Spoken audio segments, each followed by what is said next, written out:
from 2011 at a poetry reading in Ramadi, the capital of Anbar city province where I'm from. The video ends with Allahu Akbar, Allahu Akbar, Allah.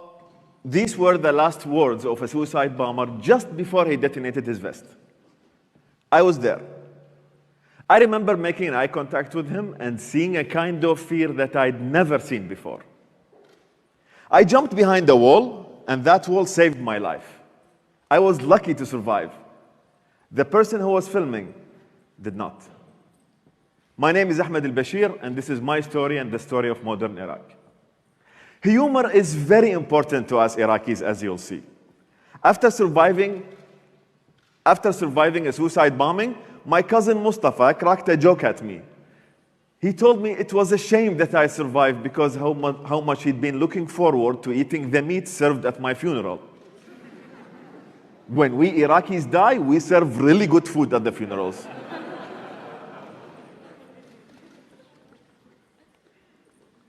Let's go back to 2002. I was finishing high school and obsessed with dressing like Kevin from the Backstreet Boys. It was about to be dark time for Iraq and for my fashion sense. I later enrolled in Baghdad University to become an accountant. As with most of my problems, and this is true for almost most men, you can blame my dad for that. He wanted me to study theology, but that wasn't really for me. I wanted to go to the art school. One night, one of his friends complained about business. It is so hard to find good accountant these days. He wasn't speaking like that. He wasn't from Texas. He was from Bar. The only thing that rivals God in my father's eyes is a business opportunity for the family. He was very excited for me, and I was not consulted. But accounting it was, even though I wanted to go to the art school. Less than a year into college, my heart was invaded by 6 girls at the same time. Every girl who says hi, I fall in love with her and I propose. I know 6 a lot, we only do 4, but 6. I wanted to break that law. So my heart was invaded by 6 girls at the same time, and Iraq was invaded by the United States of America. Rumor had it been that we were going to be a new US state, but there were already so many stars on the flag. How would it fit a new one?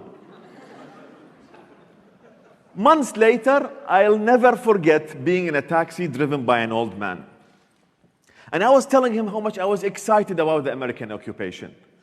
He just looked at me inside his Toyota Crown 79 and said, son, he's not from Texas, son, from now on, 8 p.m. will always be much better than 9 p.m. What did that even mean? Over time, things seem to be getting worse. In April 2005, I was kidnapped by one of the militias who had infiltrated the police. At random, militias would kidnap a bunch of people and hold them for a ransom. They kept me for so long because my dad was too cheap. Kill him then, I won't pay a penny. I can produce others like him. You know, I have 8 others, I don't care. They were upset with him and took it out on me. I told them my daddy issues are not my fault. I would give you the money. Maybe my dad would have paid my ransom if I became an accountant. Kids, listen to your parents. I was lucky I only got beaten and not truly tortured, and on the bright side, I lost almost 40 pounds. Strict diet. I gained it back again, actually.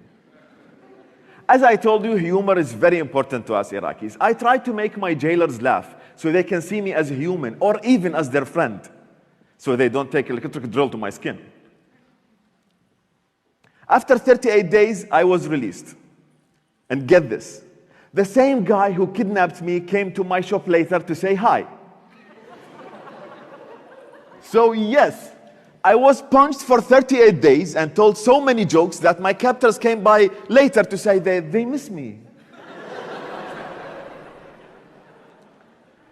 So the words from the taxi driver before came back to me in the middle of the sectarian war in 2006. 8 p.m. will always be much better than 9 p.m. Was the feeling of hopelessness when you realize that the golden days of your country are behind you. And every single day is going to be worse than the one before. And there is nothing you can do about it. The invading coalition policies were a disaster to Iraq. It allocated government positions based on identity and not merit.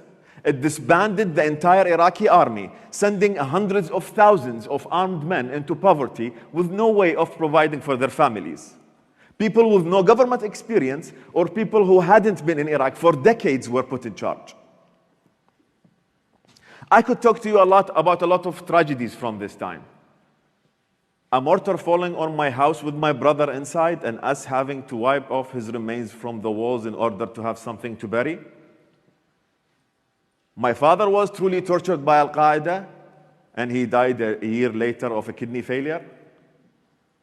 After every incident, my cousin Mustafa, you remember him from his joke after I survived the suicide bombing, was there to bring me out of my depression with his unkillable sense of humor. Humor is very important to us Iraqis. I told Mustafa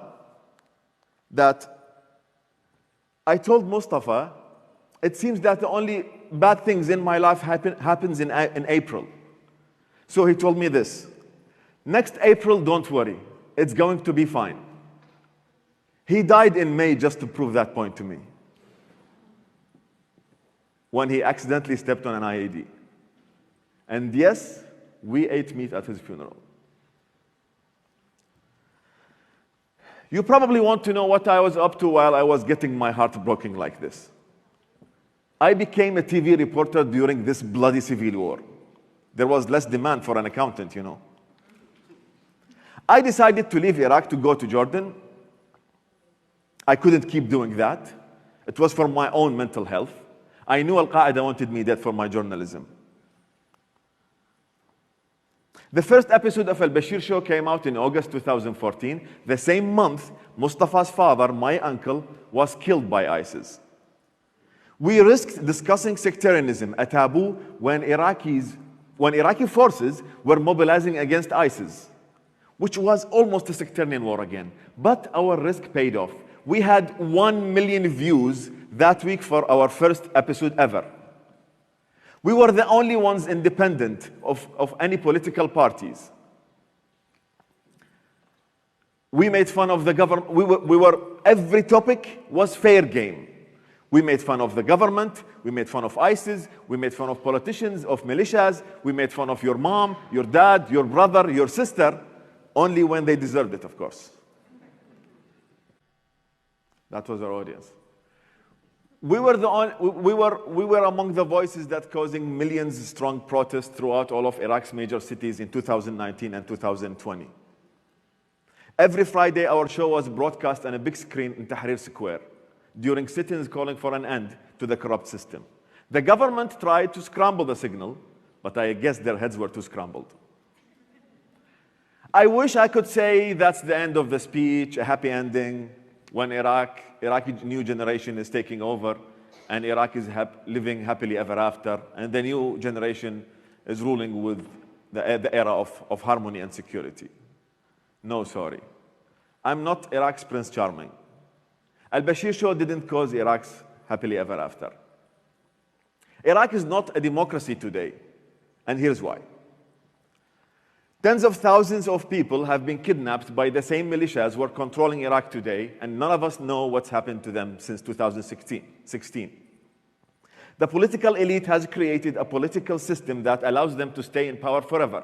You want to open a restaurant, a store, you need the support of one of the parties, and you need to pay them off too. The political parties, they take the public budget and they fund themselves off. There is corruption in every area of the government. Nearly 800 protesters have been died since October 2019. The protest began. 30,000 protesters have been injured. Thousands fled the country. These brave young activists, men and women alike, face brutal repression and fired at by the government and militias that countries like Iran are funding. Free elections and freedom of speech, these are real jokes in Iraq. There are no one political opposition party that remains unrepressed inside Iraq, and there is no independent voices that been free inside Iraq. Let me be clear. I'm not asking you to come save Iraq. That did not turn out well when we tried that in 2003, no? We can do it ourselves. Please just pay attention to what's happening in Iraq and understand the history of how Iraq came to be this way today. Remember, Iraq is not a playground for other political to settle their country, for other countries to settle their political score on. Power politics always come to the expense of the people. We are so tired of it. And don't just blindly throw money at your problems either. There are projects in Iraq that need your support. Any money thrown at the government will just line the pockets of corrupt parties and militia groups. But there are projects will need your support and help. But above all, I have so much hope with the new generation of Iraqi people, who I truly believe that they will build a new country and maybe they will live happily ever after. Ladies and gentlemen, my name is Ahmad al-Bashir. That was my story and the story of modern Iraq. It's been a pleasure. Thank you very much.